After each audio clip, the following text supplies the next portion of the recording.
Hello everyone, welcome back. I am Kris. This was a donated request from Mohamed, the printing press and the fall of Muslim Ummah. This is part 2. This is old Dr. Yasir. Before we get started, there's a thanks button on the channel. You can click it and donate. You don't have to. All donations are appreciated. You can request videos. If you do donate, they move to the top of the list. If you don't, they just go through a shuffle process. Subscribe if you like a quarter of a second of anything that I've ever done or said at all. Click the bell because reasons, and then thumbs up because more reasons. Thumbs down, you're probably not going to go to heaven. I just got that text, told me that, so just letting you know. And video. Made it a ream. The word ream comes from rizma. So they started putting papers stacked together, and they started binding the rizma, and they started binding it from one side. And then when you have a bound stack of papers from one side, what do you need? You need a cover. So they took what is now cardboard, but back then they used leather or other things. They made a harder thing, and they made a binding around the ream. And they had a marker. You know, you still have Qur'ans printed like this, that one side is bound, the other flap of the Qur'an is just simply a triangular curve like this, right? They had a marker that they would use to mark how much they had read. And so basically what I'm trying to say is, the modern notion of a book was developed in Muslim lands when paper flourished. The structure of a book was something that the Muslims developed. And in fact, when they would put this binding and they would have a harder structure on the side of the book, because you know when you have lots of these things stacked up, you don't know what's what. What did they start doing? They started writing the name of the book on the cover, on the binding. Right? And therefore, when you see the modern structure of the book, this is taken completely from the Muslim minds of the 9th and 10th centuries. That this is how they would write their books and bind them together and have a cover and write the cover or write the name of the book on the cover and on the side, so that when you stack all of the books together, in those days they would stack them bottom up, not like in our times. They would stack them bottom up. When you have all the books stacked up, you could see which book is what. And to this day, the structure of the book and putting the name and the binder, all of this has been basically inherited from the Muslim minds of the 8th and 9th centuries. Now, look at now, at this stage, the Muslims their minds are just abuzz, right? They're willing to embrace change. They're embracing a technology that was not theirs, they better it, and then they change the world because of it. And the Western world at this time has no clue what paper is. The Western world is, of course, they're in the dark ages. They can't even read and write at this time, right? The Muslims have reached their pinnacle.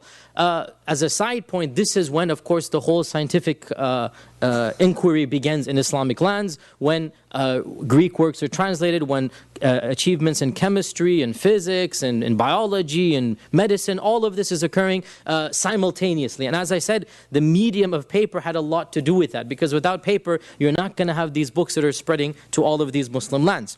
Now, eventually, the Western world is introduced to paper. And it's introduced in 2-3 different ways.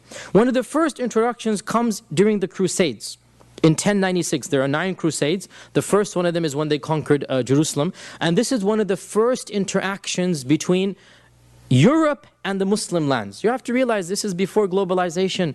You know, the average person was at 97, 98% of people who are they are born and they die in the same city that their parents have been born and died in, and then those before them. People don't travel in this time. They are within their own little spheres. There's no interaction.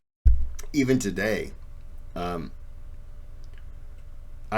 America, I know, most people, I think it's 3 out of 4, so 75%, will die within 50 miles of the place that they were born. We just, you know, as humans, that migration from Africa spread around the world, and from there I think people have found roots, and unless you really just don't want to be there anymore, you know, you're not. I'm within 50 miles. I was born in Peoria, and that's where I want to be buried. So, you know, yeah, it is what it is, unless something completely changes. I will settle for being buried in George Washington's vault at Mount Vernon. There you go. interaction. The First Crusades was one of the first interactions of Europe with Islam. And that has set the stage for many other interactions, right? When Europe invaded Muslim lands unprovoked, without any reason, and they caused one of the biggest massacres in medieval times, where they killed perhaps 500,000, 750,000 Muslims, men, women, and children in Jerusalem. The streets were flowing with blood. This is the First Crusade. In this crusade, a lot of things happened. One of them was the European discovery of paper. When they come across Muslim lands and they acquire all of these things, they see Muslims have books, they have scientific achievements, they have learning, and they have paper. So they bring paper back, but they don't know how to make it. It's exotic, it's fancy, but they don't know how to make it. One of the first times that they figured out how to make it, there's two simultaneous regions that were under Muslim land, but they were reconquered by the Western world. The first of these is known to all of you, and that is Spain, Andalusia, right? Andalusia. It's called the Reconquista. The Reconquista is the reconquering. The Reconquista began in 1086. Therefore it's very similar to the time the First Crusades also began. The Reconquista began in northern Andalusia with the cities of Toledo and other cities. And as they reconquered these Muslim lands, they acquired the technological advancements that the Muslims had done, and therefore, not a coincidence, one of the first paper mills in modern Europe was that's not far from Toledo, that is called Yativa. Sorry. I accidentally hit the button and it went backwards. Sorry, my apologies. It's close to the modern city of Murcia, and this is in around 1151. So one of the first paper mills was acquired by the Reconquista, by the army of the Spaniards. When they acquired the Muslim city and they found these libraries and they found paper mills, they didn't have the heart to destroy the paper mills. This is technology. And so they let the paper mills remain, and it is also a historic fact that every time they conquered cities, they forced all the Muslims to leave or they killed them, but they always kept a handful of Muslims, those who knew the trades. They kept some sea builders, they kept some manufacturers, and they kept the paper manufacturers as well, because they didn't know how to make paper. So of the few families that were forced to remain and work under labor, under slave labor conditions, they were spared their lives and their property for a generation. Then they killed them anyway, or they called them to exile. But for a generation or two, a few Muslim families were spared. And of those Muslim professions who were spared were paper manufacturers, because the Christians didn't know how to make paper. This is the first area that was reconquered by Europe, by Christians, and to this day, of course, it is has been lost by the Muslim lands. There is also another area which is not that well known. People don't really think about it, but in some ways it had an even more pronounced effect on Europe, and that is no, not in Europe. Timbuktu is not Europe. On Africa. Anybody? No, that's 1453. We're way beyond. And Muslims conquered Constantinople the other way around. Sicily, very good. Sicily is far more important to Europe because Andalusia is far away. Where is Andalusia and where is the heartland of Europe, right? But Sicily is right next door to, in fact, it is modern Italy. Right? Sicily is a small island, right off of the coast of Italy. And of course, Sicily and Italy have very strong ties, the same language, the same culture. It's basically the same territory. In our times, of course, it is the same political domain. Now, Sicily was under Muslim rule for over 200 years. Just like Cyprus and other small islands, Muslims control Cyprus as well. Cyprus also was lost to the Muslims, but that was more recent. Sicily was also one of the early lands that was lost. Now, Sicily has a far more pronounced impact overall on the Renaissance and on the formation of the medieval European mind. Because Roger the First, let me look up the date here. Roger the First in 10, I can't find it in my papers, but 1072, I found it, 1072. In 1072, Roger the First reconquered Sicily from the Muslims.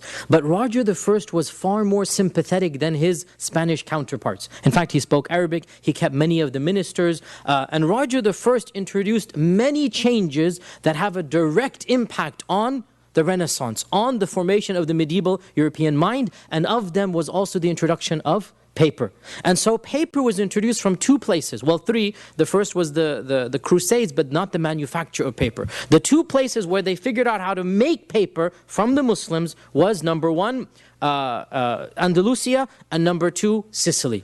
And so the first not printing press, there are no printing presses, sorry. The first paper mills, printing press is still 200 years down the line. The first paper mills of Europe are in Andalusia and in, where else? Sicily. And therefore, from Sicily, the art of making paper spread to Italy.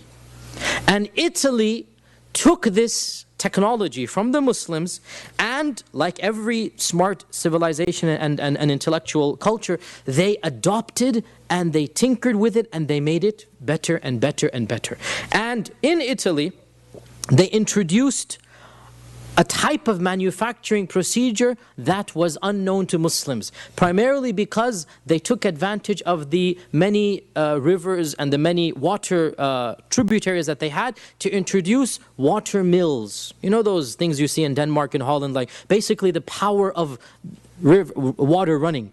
Right? The Muslims didn't have this in Middle Arabia. There are no rivers running through. The Europeans took advantage of the plentiful rivers that they have, and they manufactured a new technology to beat the pulp out with stronger power from these water mills and to process it finer and to make a better quality paper. And so, slowly but surely, the Europeans began to make thinner, more durable, higher quality paper than Muslims. We see the tide shifting now, right? Once upon a time, paper is exclusively produced in Muslim lands. The rest of the world has no idea. Even the Chinese, far behind. Nobody knows Chinese paper in 7th, 8th, 9th century. Nobody knows it. By the 10th and 11th centuries, the Europeans acquired manufacturing processes from the Muslims. By the 12th and 13th, they are competing. By the 14th, they're making better paper than the Muslims.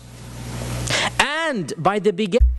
And that's not the Muslim fault, because they didn't have that concept, because, you know, they didn't have the navigable, or not navigable, but they didn't have the water resources that they had. But that's also pretty genius to use those water mills, as he says, to pound out the pulp and everything like that, to make them more durable and thinner. It's interesting. I didn't know that. I always thought they used those for power, kind of like a I almost said a hydroelectric dam, but that's not the same thing at all. Kind of like a windmill. It doesn't matter. No, Kris, just shut your face. Back to the video. Beginning of the 14th century, unbelievably, paper from Europe is being exported. Where? To Muslim lands. I almost said China. We have a copy of the Quran written. Now, another thing that the Europeans did, and again, there's no denying this, that the Muslims did the same 600, 500 years ago. They took the knowledge from the Chinese, from the ancient Greeks, from the Romans. They used the minds Allah gave them, and then they took it to the stars, right? Well, the Europeans did the same thing. They took the knowledge, the technology. And you can't be mad at that. You actually look at it like, look, we made something. We took an idea, a concept that was usable. We tinkered it. We made it better. They tinkered it. They made it better. Now you understand how they did it. So now maybe you can take that product, tinker it, and come up with something better. Maybe you can put like little blue lines on it. Huh? I'm ahead of my time on that one.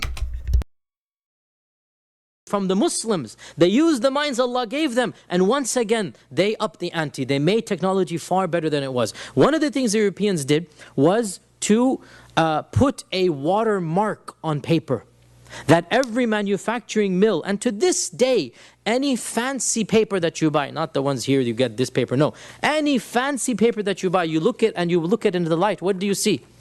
A watermark, right? This was introduced in Italy in the 13th century. Now, what this means is that any paper produced in Europe after 1300 has a A watermark, right? Whereas in Muslims, they didn't do this. Now, because the Europeans had better manufacturing processes, they had better equipment, better plants.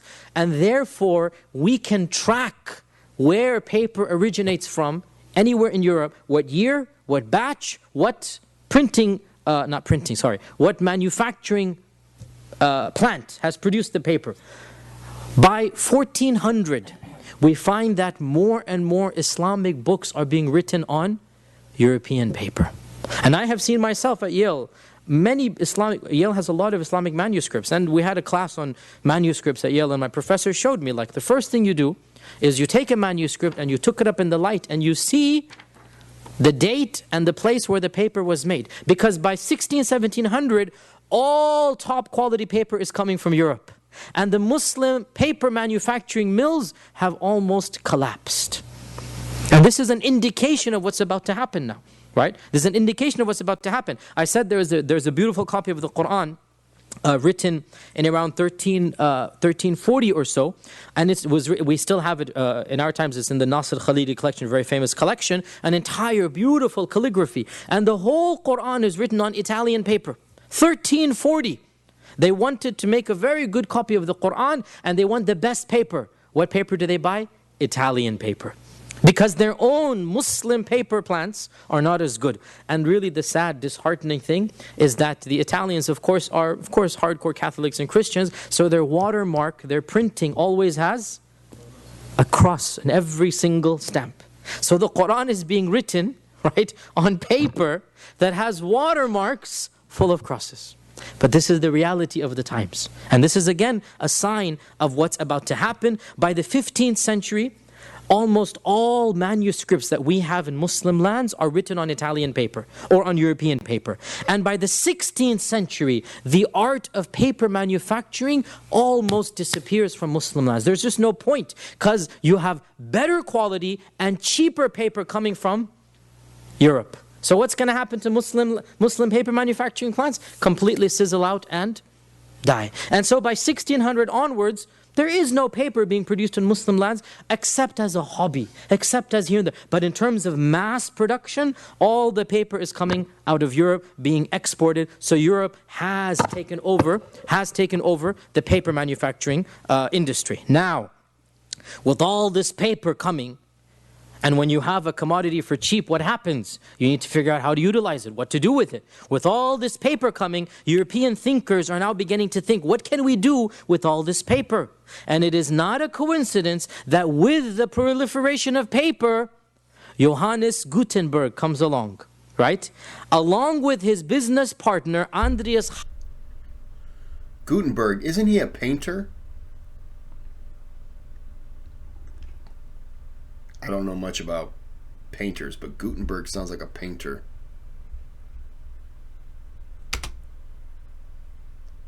Heilmann, Andreas Heilmann, not a coincidence, not many of you know this, was in fact a paper manufacturing owner. He's got a lot of paper, he wants something to do with it, right? And all of this technology, all this come from the Muslims. So Gutenberg comes along, and he's a genius, no doubt about that. And he begins to think about what to do with this, and what does he come across? What is he in? I know, I'm going to cut him off right here. I know what he comes up with.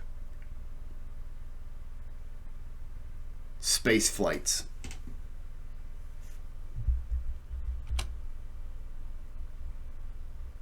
Invent the modern printing press. I was way off. I was close, but I was way off. Right? Instead of sitting down and writing page by page, Gutenberg said, why don't we reverse the letters on this page, make a stamp out of it, and put all of these little letters reversed on a little block, a square block, right? And then stamp it with ink, take a paper, stamp the paper. And we mass produce the same book over and over and over again.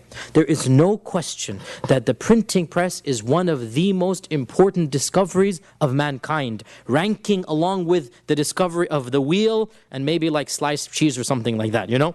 I mean, one of the most important discoveries of mankind is the printing press. It changed everything. And there's no question that this is a European invention. Some people try to find links with ancient China, with even some Muslim practices of stamping. But I mean, let's be honest here. The idea of mass printing and producing a book is something that nobody has ever done before when Gutenberg came along and he invented the printing press. And it is impossible to imagine the success of the printing press without paper. If you had to write on leather, you wouldn't have a printing press. Leather size varies. It's too finicky and you can't print ink on it the same way. It's too expensive to mass produce. It's simply impossible to imagine the printing press without the Muslim basically invention or the Muslim discovery of paper. And so within a few decades after Gutenberg, there's an explosion of printing presses all over Europe. By the turn of the century, 300 European cities have printing presses, i.e. by 1500, 300 European cities have printing presses. By the late 1500s, wow, 20 million copies of books had sold. Now this is in a civilization that 100 years ago didn't know how to read and write. This is in a civilization that 100 years ago, the Catholic Church would kill you if you owned a science book. Right? You all know this time. Wow. But with the coming of the printing press, everything changes. And what's going to happen when you can spread a science book, a work of ethics, a work of philosophy, a work of anything? What's going to happen when you can mass produce it and distribute it 20, 30, 50,000 copies? The population becomes what? More and more educated. Right? More and more inquiring minds. Newton comes along in 20 or something, and he produces his scientific book, the Scientific Inquiry. Dante comes along. All of these people come along, and they mass produce their books. And by mass producing their books, the educational level of a society goes higher and higher and higher. Everybody can read now, if you like, Newton. Everybody can read Hume or all of these intellectual thinkers of the 16th century. Now, Columbus, as you know, discovered America. He actually got lost. He thought he discovered India. He discovered America around this time. And within a generation of Columbus, printing presses were established in Mexico City and in other North American regions. That's how the Europeans understood. They're conquering this native population, but they understand the need to bring printing presses from Europe into these uncivilized backward lands and to set them up. We had printing presses in Mexico in around 1500 or so.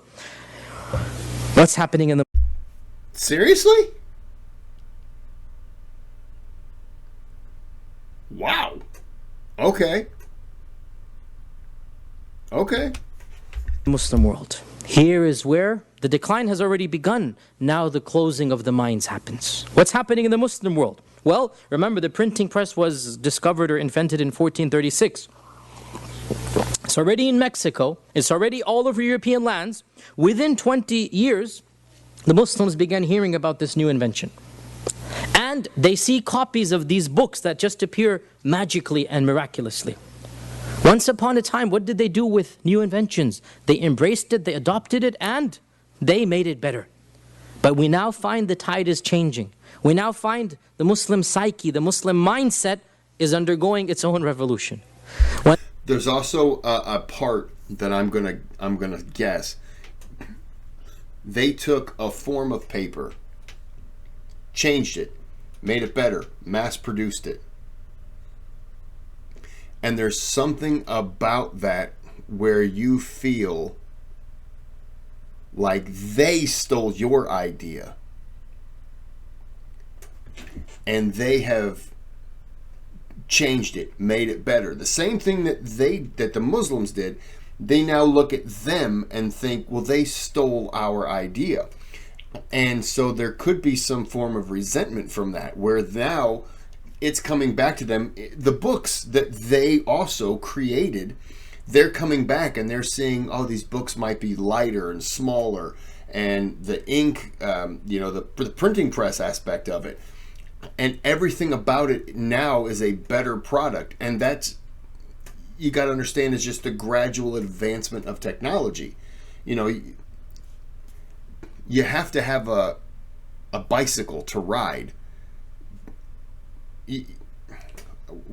How's the analogy that I'm trying to make? You have to have a horse, right? You got to be able to walk to appreciate riding a horse, to appreciate riding a bicycle, to appreciate driving in a car, then to appreciate flying in a plane and leaving. You have to have these steps along the way. And I guess I missed a carriage, but you understand, you have to have these steps. And you also have to have the ability to be open mentally and say, look, we did this. They took this and did that. How can we take that and make the next step?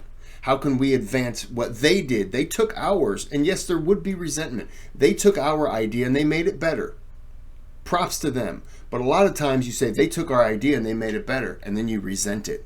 And then you don't want anything to do with it. And so, as he's saying, you close mind and you shut it off like, well, we're not going to share technology anymore, or we don't want their technology. And instead of doing what you did to the Chinese by taking it, embracing, making it better, just know that they're doing the exact same thing, but they also have different ways. The water paddle and water paddle, that's not the right word, but you understand. They can't do it the same way you do it, so they have to do it differently. It just turns out the way they did it was better, and they mastered that way of doing it. And it sounds like there's a resentment to that, to them taking the idea, which they themselves took, taking that idea and they've made it better. And instead of saying, okay, I'm going to take your idea and now I'm going to make it better. Now ball's in your court. I get it. I get that aspect. And I can't say I'm better than that. I would probably look at it like, oh yeah, well, my way was better, so you guys suck. Yeah, I would probably be that way too, but you can't. And that's the hard part. You got to kind of roll with the punches. I'm going to go a little bit more and then we'll end it here. When the Muslims first discovered the printing press, the first thing they did, they banned it. And in 1485, the Ottoman Khalifa, Sultan Bayezid II, declared under the guise, the ulama all supported him in this, all the scholars, everybody supported him, declared the printing press to be haram. And he said that it is not allowed to import the printing press into Muslim lands. And he said no books that were printed in Europe can be imported. Not just the printing press, even books that were printed in Europe cannot be imported into Ottoman lands. Sure. I'm going to go ahead and end it there. I'm going to go back 5 seconds just so we kick back in. Yeah, that was my fear. Was that, yeah, as he said, they closed it down. They resented the advancement on what they had. It is what it is.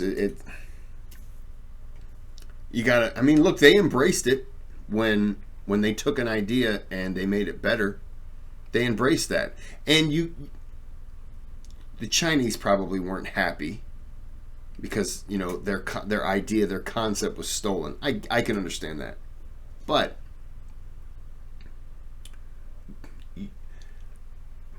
if you are, as he said, the Muslims were taking people and saying, okay, teach these 10 children how to read and write, and you can go. You're teaching them knowledge.